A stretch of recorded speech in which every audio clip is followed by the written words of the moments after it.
Hello friends, welcome to the next lecture of the week, and we have been discussing various water quality parameters. We did talk about some of the parameters in previous lecture as well, the BOD, COD, DO, all that we have covered. We will try to cover up the remaining major parameters in this lecture. To begin with, one of the other key parameter or a set of parameters rather we can say is solids. So, solids typically refers to the mass of solids that are present in the water. Okay. The total mass of the solid that is present in the water is typically known as total solids. Then the mass present in the water could be in different forms. Okay. The solids which is present in the water could be either in the dissolved state or in the suspended states. So, depending on that we classify them whether they are dissolved solids or suspended solids. Similarly, the nature of solids could be volatile or could be fixed. Now, this volatile and fixed, because something can be volatile at 100 degree, something can be volatile at 500 degree. Okay. So, there are set standard protocol to define what we should say volatile in terms of the solids present in the water. Okay. So, that is basically the one who gets volatile or who leaves the water phase or solid phase at 550 degree Celsius. When heated at 550 degree Celsius for 20 minutes, the solids which evaporate are referred as volatile solids, and the solids which still retains are referred as fixed solid. So, that way we have volatile solids and fixed solids. These are the different nature. Now, if we see what constitutes these different solids present in the water, so the inorganic salts typically remains in the dissolved state and they are generally non-volatile. If you have let us say iron, calcium, magnesium present in the water, you heat it up to whatever temperature, it hardly gets volatile, it hardly turns, it hardly gets vaporized. So, these are typically non-volatile material, or in terms of water quality parameter we call them as fixed solids. Okay. So, therefore, now the inorganic salts, they often remain in the dissolved state also. So, they are dissolved as well as fixed. So, we call them fixed dissolved solids. Okay. Then similarly we have fixed suspended solids which are primarily inorganic particles, because inorganic particle hardly evaporates, who remains suspended in the water. So, for say you have sand, silt particles, all those things present in the water, so they do not get dissolved in the water, they remain in the suspended form. So, undissolved salt crystals, silt particles, all that which remains suspended because they are not dissolved in the water. So, they are suspended and they are fixed. So, they are called fixed suspended solids. Now, organic compounds are primarily which are considered as volatile. So, if we heat up these solids, if we heat up organic matters at 550 degrees Celsius, most of them actually most of the organic contents or organic compounds will evaporate. So, organic compounds predominantly are considered volatile, okay, when get burns at high temperature. So, the organic compounds which are dissolved in liquid, for say sugar, fatty acids, various carbohydrate, other whatsoever is dissolved in the liquid constitutes the volatile dissolved solids, because they are volatile in nature and dissolved. So, they constitutes volatile dissolved solids, while the suspended organic matter, the organic materials which are suspended, and moreover any sort of microbial impurities in the water present. So, for say there are bacteria present, so bacteria cannot get dissolved in the water, okay. Bacteria remains in the suspension, and when you heat up at 550, the bacterial cells will completely evaporate that way. So, this type of cellular mass, cell mass or bacteria or microorganisms, they are the one which constitutes volatile suspended solids. So, that way we have different type of solids: fixed dissolved solids, fixed suspended solids, volatile dissolved solids, volatile suspended solids. Now, if we add the fixed dissolved solids and volatile dissolved solids, we call that as a total dissolved solids. Similarly, we add volatile suspended solids and fixed suspended solids, we call them as total suspended solids. Similar way, we can add say fixed dissolved solids and volatile dissolved solids, we can call that as total dissolved solids. We add fixed suspended solids and volatile suspended solids, we can call that as total suspended solids. Okay. So that way the classification can be made.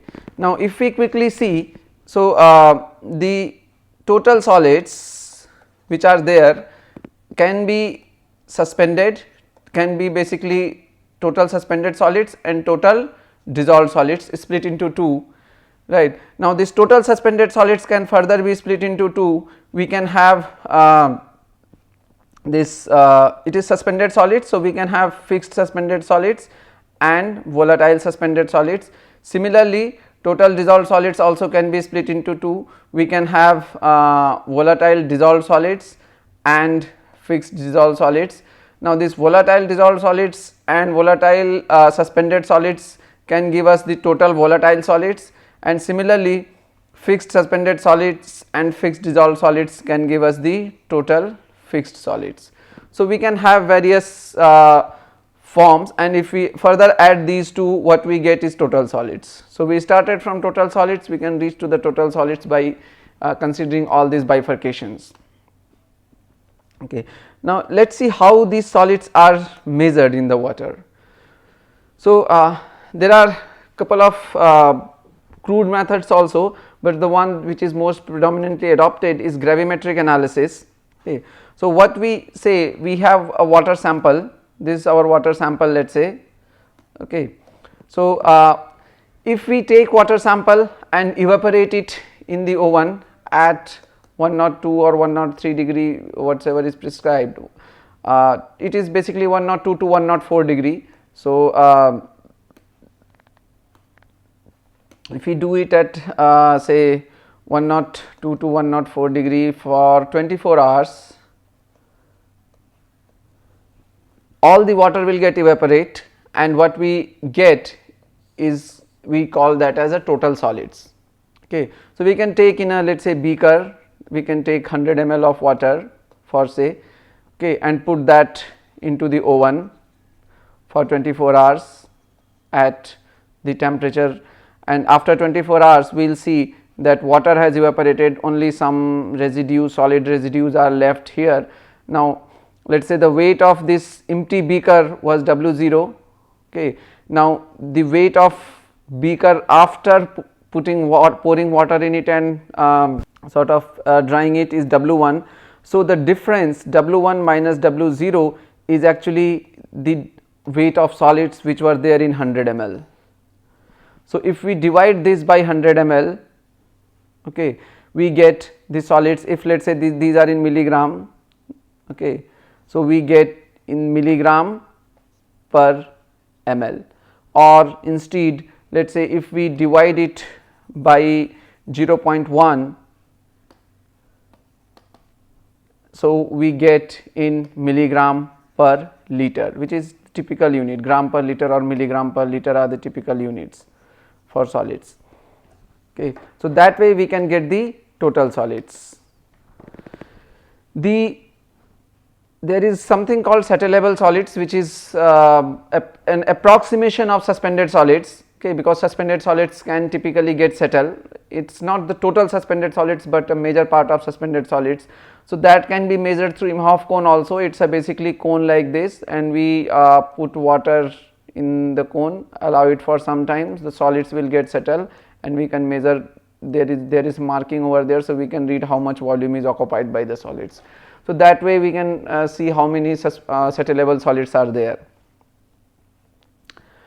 For the purpose of determining other type of solids, okay, so what happens that let us say we take 100 ml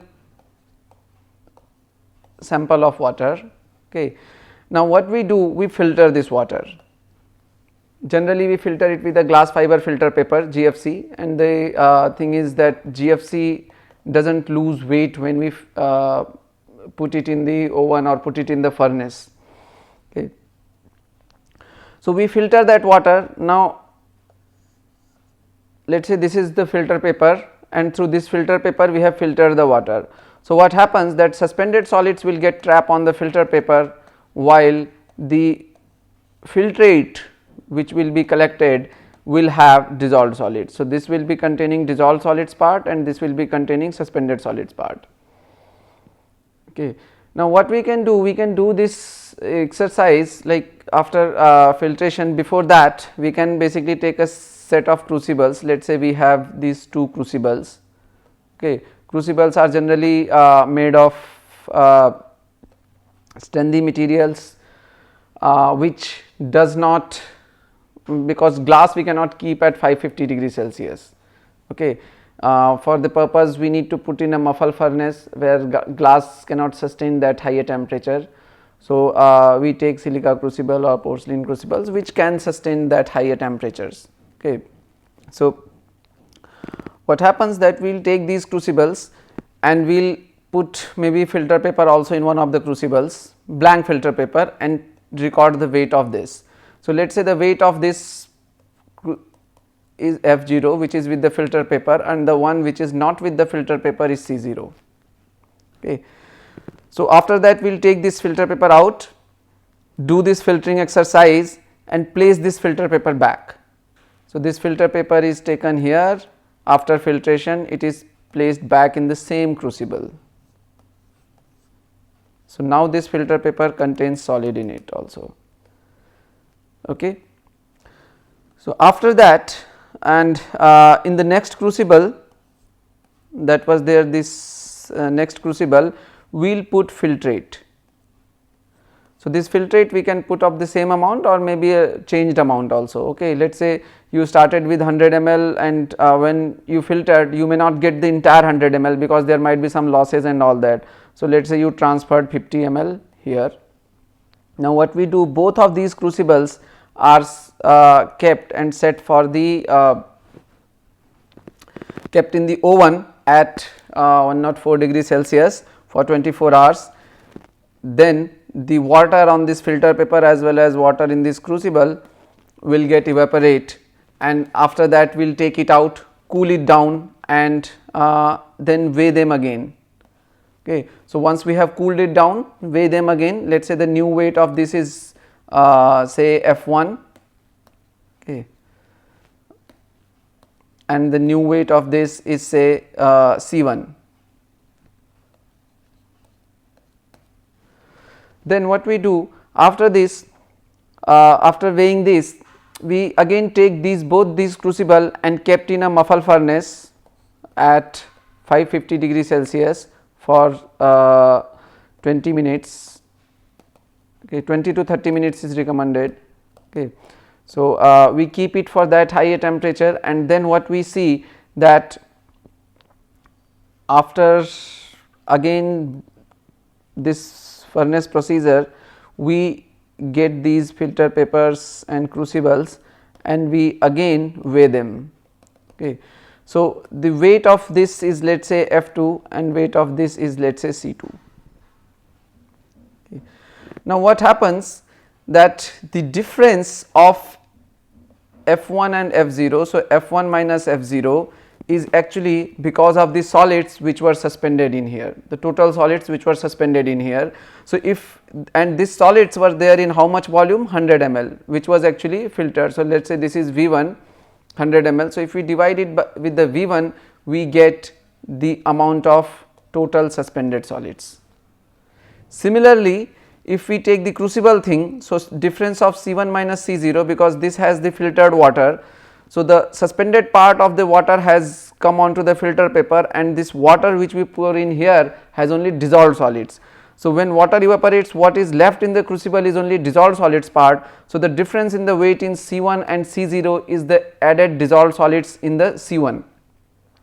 So, C1 minus C0 by, now because we have taken another volume, let us say if it is the same, V1 V2 is same, that is also fine, otherwise we can take V2, and this gives us the our total dissolved solids, TDS. Okay. So that way we can determine the TDS and TSS, right. After that, you see the difference between F1 and F2 is what? The F1 has the total suspended solids, while F2 the solids which were of volatile nature has evaporated when we heat that at this temperature. So the leftover solids are the one which are fixed. So the difference of F1 minus F2, F1 is supposed to be higher because it is containing total solids, while F2 is containing only fixed solids. So difference of F1 minus F2 by V1, which has come out of the V1 volume, is our these are the fixed solids and suspended part. So these are fixed suspended solids. Similarly, C1 minus C2 by V2 is actually our fixed dissolved solids. Okay. Now, if you want to determine the, let us say, volatile suspended solids, so we have total suspended solids minus fixed suspended solids will give us volatile suspended solids, or if we want to measure volatile dissolved solids, so similarly total dissolved solids minus fixed dissolved solids will give us volatile dissolved solids. So that way we can basically estimate the different type of solids in this. Okay. You can refer to this. So we filter with the glass fiber filter paper. Okay. Through evaporation of filter, what we get is TSS, as we were discussing, and through evaporation of filtrate what we get is TDS. Then we put in the furnace. Out of furnace treatment we will be able to, because whatsoever remain after furnace is our fixed suspended solids, and similarly here fixed dissolved solids, and what has been evaporated out of furnace is our volatile dissolved solids and volatile suspended solids. So once we get all these 4 species, we can combine them accordingly and get TVS and TFS or TS if it is needed. Okay. So that is how the analysis of solids are made in the water.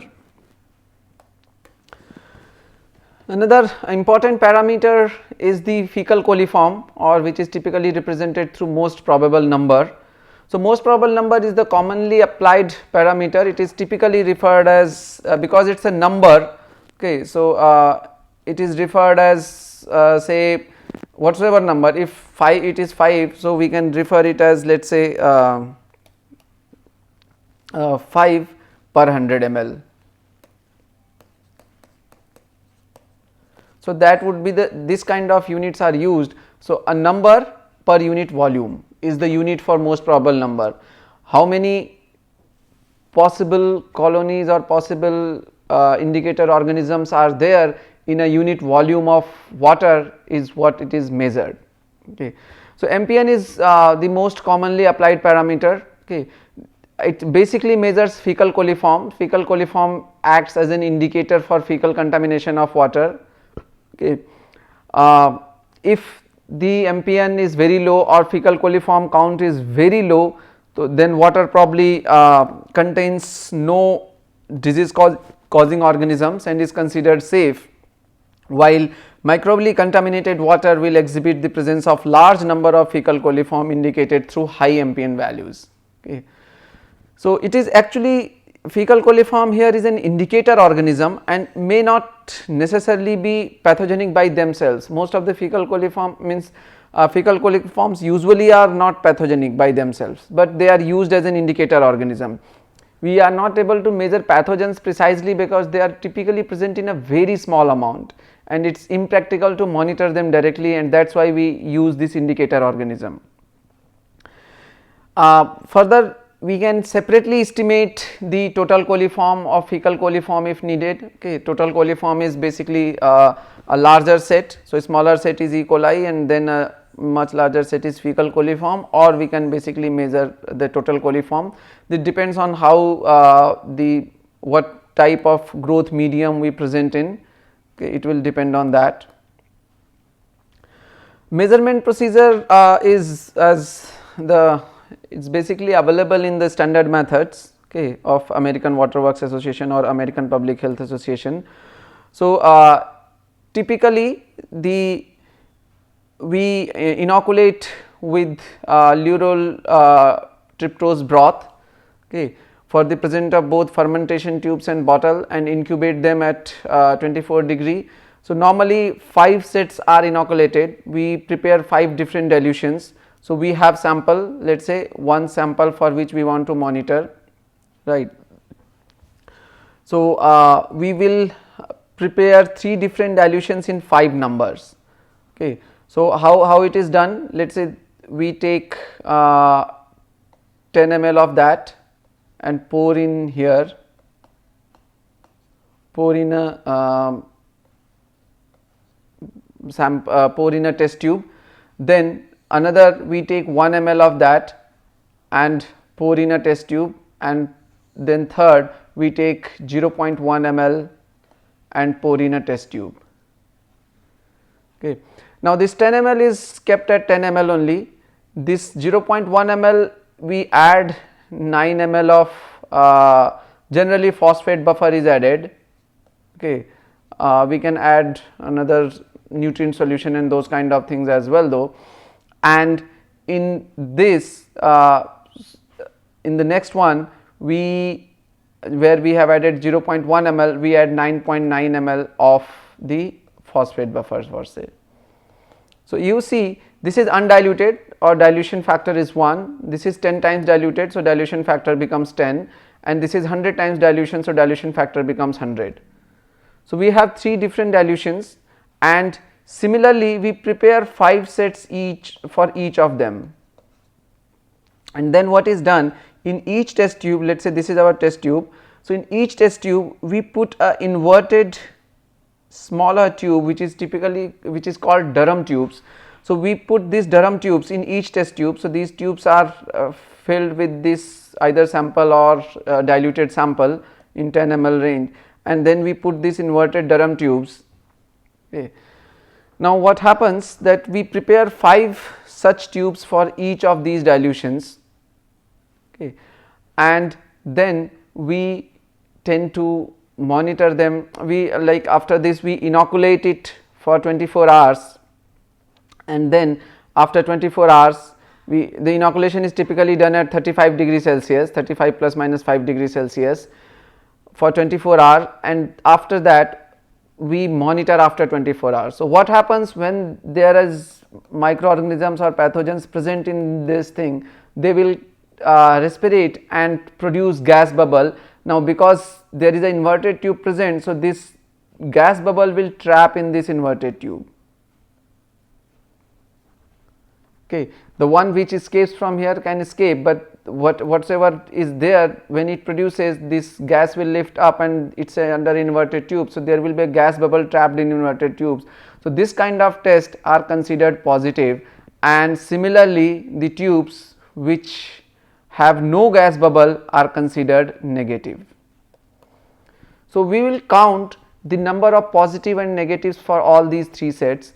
The one which are positive is fine, the one which are not positive we inoculate them for we sort of put them in the we keep them for another 24 hours, okay, in incubator. So we incubate them for another 24 hours in order to get confirmed. So even after 24 hours, if let us say they are still negative, then we can that is almost indicator that there are no pathogenic organisms, but in order to be doubly sure we can plate them. So on a plate we take through streaking or through this thing, we basically plate them and see if there is any growth on this or not. If there is a growth, it is suspected positive. If there is no growth, it is negative, okay, certain negative. So that way overall we identify the number of positive and negatives, okay, for each subsequent dilutions, and then the standard methods typically suggest a table based on which we can read the MPN. So this is there are different tables under different conditions. This is the 5 dilution table. This may not be readable, but you know the reference and you can basically get these details, these images from this reference, okay. So this table typically suggests like the first point is 0 0 0. So when none of them have shown any growth, that indicates that MPN is less than 1.8 or almost negligible. Okay. If there is one positive tube just of the third dilution, this is that there are 3 series, so it's like numbers, let us say N1, N2, N3. So this kind of numbers are there in this table. So this indicates of no dilution, this indicates of 10x dilution, and this indicates of 100x dilution. So if you see just one positive in 100x dilution, your MPN is 1.8. If you see just one positive or 1 and 1 positive in 100x and 10x dilution, your MPN is 3.6. So that way we can basically keep on tracking this. If your all tubes are positive, the last point where it says 555 means all the tubes are positive, that indicates your MPN is greater than 1600. Okay. So that's how we get an MPN value. This is MPN index per 100 ml. So for randomly say, like we did the test, we found that in the first set our 4 tubes resulted positive, in the second set our just 1 tube resulted positive, and in third set none of the tubes resulted positive. So 410 if you want to see, so 410 is let us say somewhere here, this indicates 17. So your MPN counts become 17 per 100 ml. So that is how the MPN are monitored, and this is one of the most widely used parameter for the measurement or for the knowing the bacteriological pollution. There are few other specific contaminants or parameters, typically metals, which are in small and trace quantities present in the water and is actually useful for sustainability of biological life. Means we should not drink the water which is completely demineralized, where there are no mineral or no metal present. Okay. So that is why we do not drink distilled water, because distilled water is not supposed to have any sort of minerals or metals in it. So in order to basically survival or sustainability or safety of ours or environment, we need little minerals, little metals in the water, and they are not problematic at all. But when these same metals present in excess, they become toxic and imposes human health risk as well as environmental risk. Okay.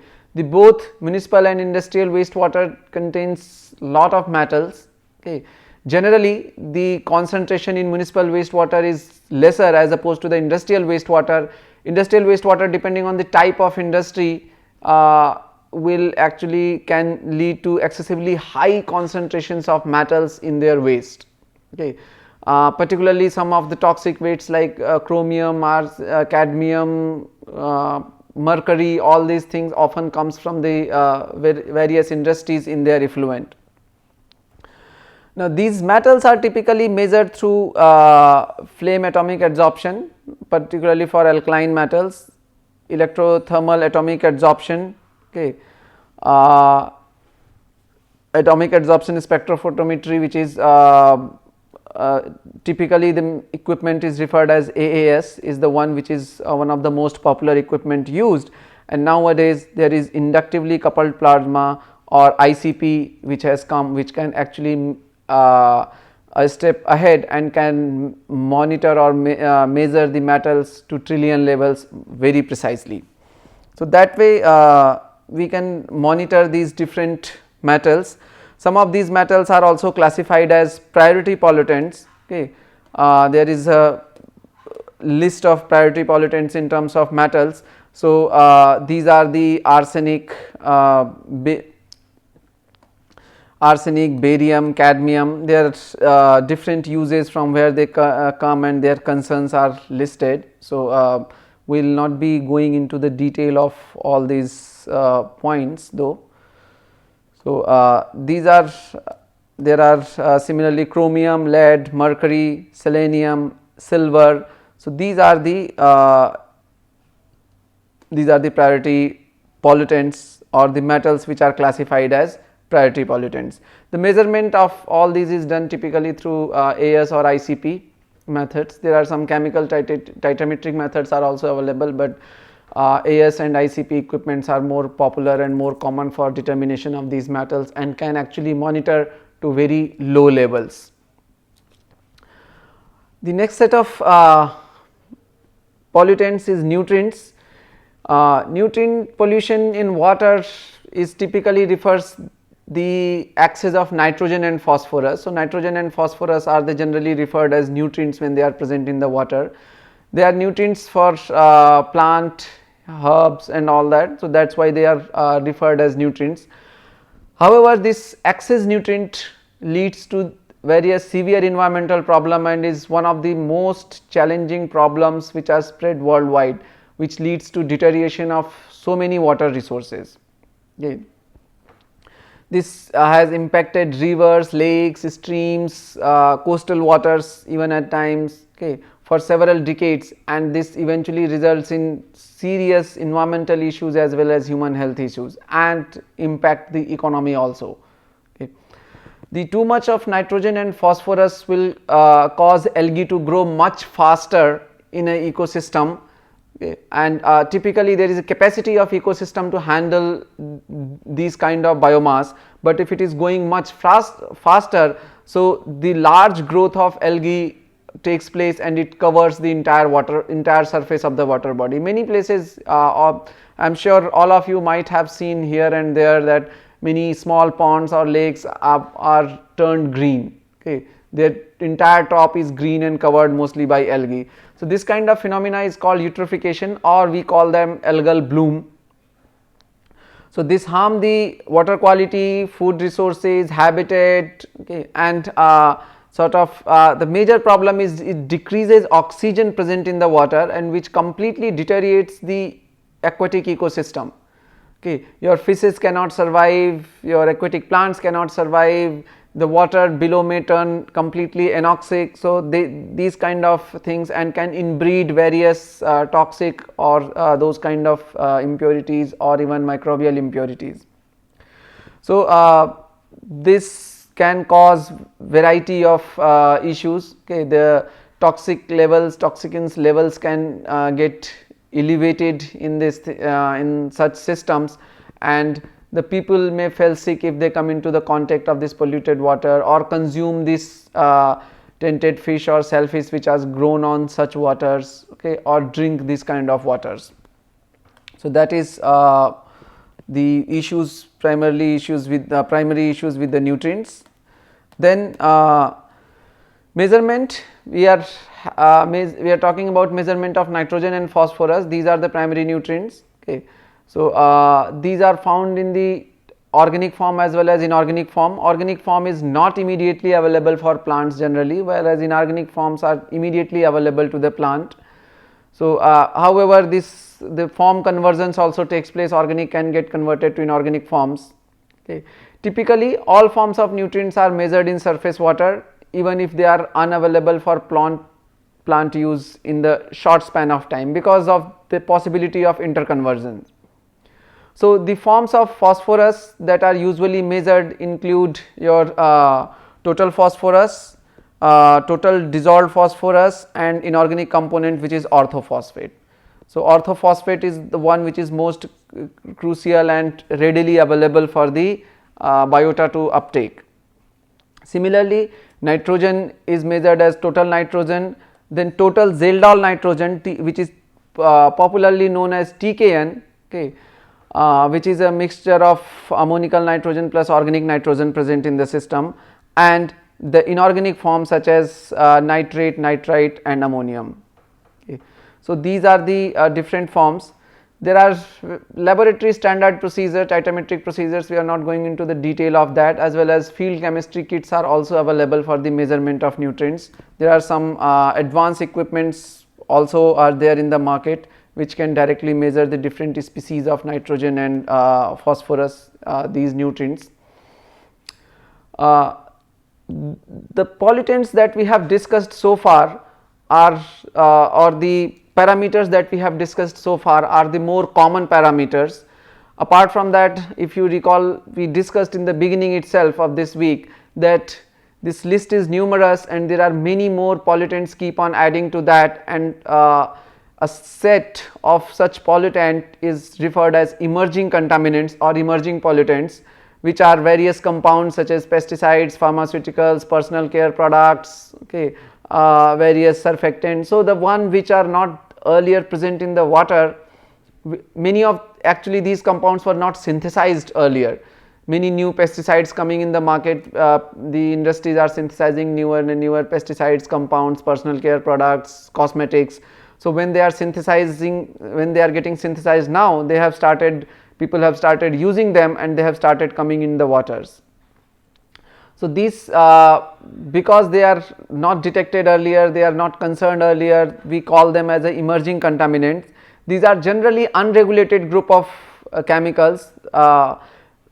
Most of the places in the world there are no regulations for these set of compounds. Some now, because of the environmental concerns, many countries are coming forward and started having regulations for such or at least known set of these compounds. Okay.